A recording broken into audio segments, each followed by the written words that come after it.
Hi guys, Super Tricker again, and this is one attention video for all my fans. You know my everyday use zippo?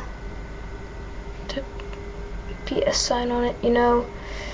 It is almost 27 years old.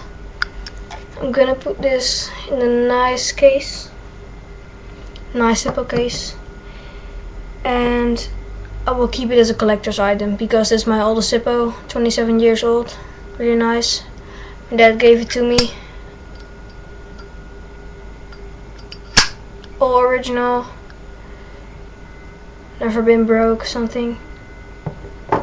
This will be my new everyday carry zippo, my zippo with my name on it.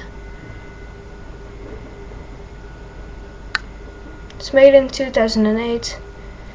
This will be my new zippo, you see, never used, never abused. New zippo, and this will be my everyday carry zippo.